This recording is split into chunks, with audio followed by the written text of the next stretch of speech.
He's been a Toastmaster for a year and a half. He's married and has an 18-month-old son. Today he'll be speaking for 8 minutes on learning to communicate.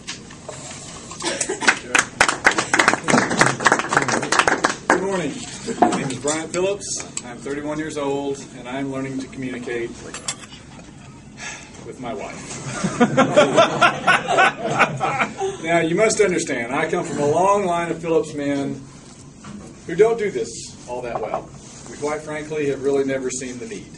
Now, my grandmother and my grandfather have been married for 60-some-odd years, and my grandmother, Kathleen Phillips, is sure as the day is long that over 60 years ago, when she married Riley Phillips, she married a 100% grade A, all-American stump. Now, if you've ever had a conversation with a stump, you probably didn't get very far. They just don't have a lot of interaction with those stumps. So bear with me on that. I didn't have a whole lot of modeling growing up in terms of communication. I mostly just saw the stumps.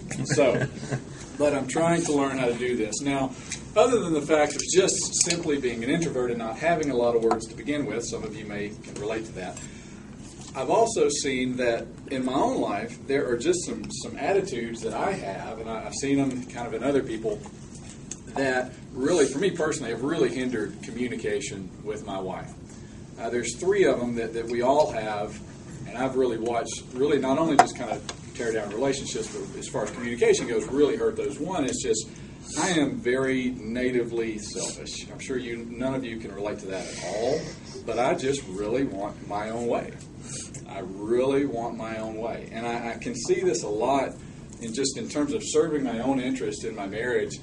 When I come home at night and I'm just tired and I just want to, I'm staggering through the door, and all I want to do is crawl into my cave, not let anybody talk with me. I'm in sales, so I'm already talked out before the day is over. And I get home and I just want to be by myself. I don't want to have to talk. I don't want to have to interact. I don't want to have to do any of that. And guess what? My wife has a life as well, and she would like to talk about that when I get home. But I often see that what I really want to do is just sit there like a knot on a log, do this, practice that index finger or the thumb or whatever it is that's doing the clicker, and just not interact. So I really just see that I want to serve my own interest a lot. Also, something else that I struggle with, that other people struggle with as well, is I'm very arrogant. I really am. It's born into all of us. And the way this fleshes out in my marriage is not only just in harsh words, but it's the look that I give my wife. Something comes up, something is said, and it goes like this. And what that is communicating is, I have worked hard all day. I really do not want to have to deal with this.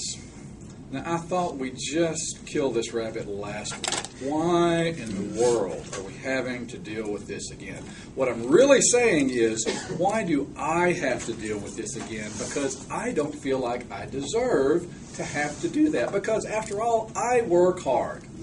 I'm the only person in the world that works hard. So when I get home at night, I think I want time by myself, and dadgummit, I deserve it. So, that has also affected my relationship with my wife. And in terms of communication, just her not really feeling very safe to communicate with me when I give the look and roll my eyes. Also, something else that I have seen is just a willingness to do harm. Now, I've never raised my hand to my wife. I don't plan on doing that.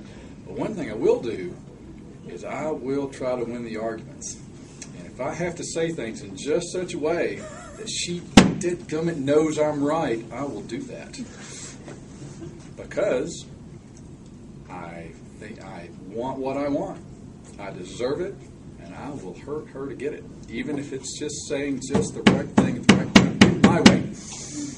Because I deserve it. So, those are some things that I have noticed in my own marriage. I'm sure none of you have ever experienced that at all, but those are some things that I have seen that have really hurt our communication over time. Now, I'm trying to work on this. Now, there's nothing wrong in the world with coming home and having 15 minutes just to myself to get out of work mode, to be able to relate and to communicate with my wife. I work during the day, but when I get home, I'm first of all I'm honey, and second of all I'm daddy. I do have some other responsibilities in my life, so those are some things I'm trying to work on. One is just one of the things that's helped me is just learning just some basic humility, and what that really means is just putting Dana first. Dana's my wife, just putting her first. And a lot of this happens most often. It's at a very inconvenient time when I have to humble myself. Oftentimes, it's really when I'm tired. I get home and I really, honestly, I really don't want to talk, but I know that one of the things that really helps her is just quality time. That really strengthens her. It helps build her up. And so that's one of the things that I have to do is just really try to invest in my wife. I've seen this as she offers some, as she is talking about something, instead of just going, yeah, yeah, sounds good. Yeah, what's for dinner again? Saying things like, honey, what do you think about that? Or, what do you think you should do next? Or, honey, that really sounds like you've had a pretty stressful day. Tell me about that. Just trying to get in her boat, so to speak, and understand where she is. Also, something that I've learned is my job really is to try to build her up. As the leader of the home, the leaders, one of the characteristics of a good leader is they really help their followers.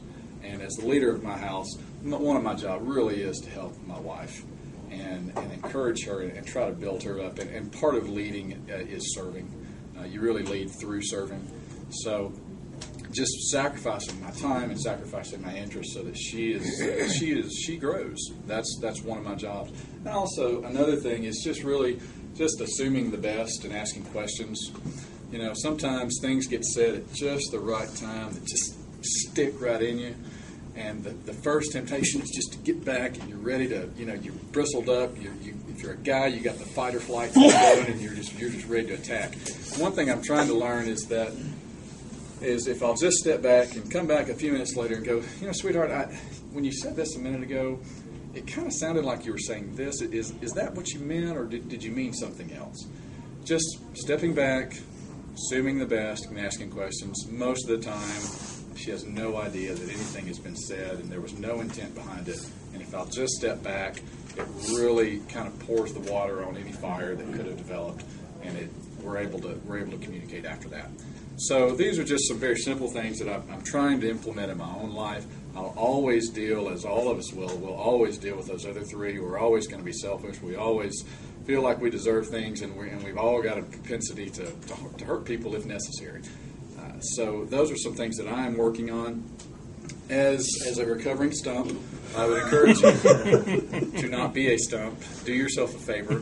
Try to communicate with your wife. You and your marriage will be a lot better off. Thank you.